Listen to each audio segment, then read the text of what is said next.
Welcome back to Banfield. You know, we've all become quite used to the term hacking, and we've all kind of feared that it's going to happen to us, right?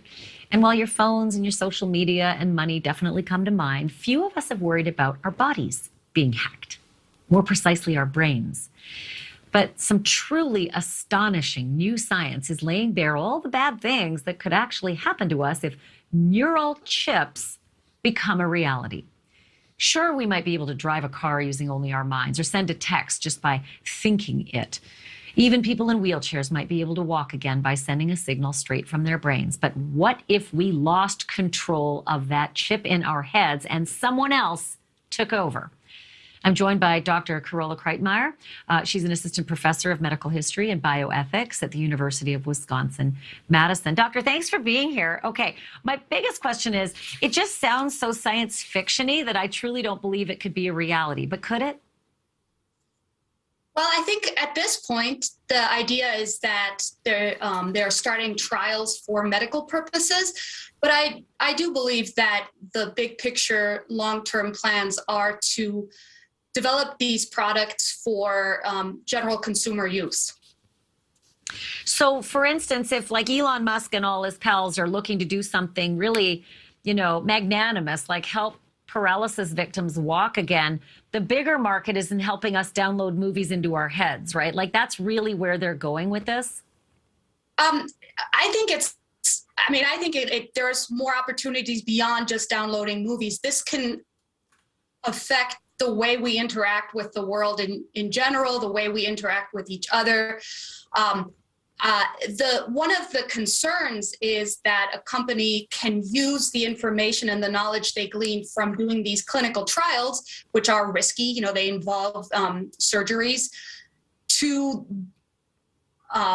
use to make their products better so that they can then offer them on the consumer market. So that is certainly a concern. I'm trying to think of all the other practical applications because I don't even think my mind's big enough to figure out just what could be done if sometime in the future we had these neural implants. What other applications do you actually see, valuable applications do you see for the greater market? So these are brain-computer interfaces. So basically the device reads your brain signals, and then without using your body, you can interact with objects in the world. You could use this for anything. You could use this to drive a car. You could use this to use a speech prosthetic. Maybe if you're someone who doesn't have speech, you could even send thoughts to someone else's brain directly without having to speak. So there are certainly some interests, I think, from the military side to have soldiers communicate silently merely through their thoughts in a battle situation, for instance. But then, of course, I freak out about the potential of the hacking, right? Like everything can be hacked. So what happens if all of a sudden there's an army of sentinels, and they are going to do whatever the enemy wants them to do, or maybe vote in a certain way? I mean, there's all sorts of possibilities for this. Right. And I think, hacking is certainly a concern, and it's quite plausible if this becomes a widespread technology. But I think even in the way the technology is intended to be used, there are a lot of concerns.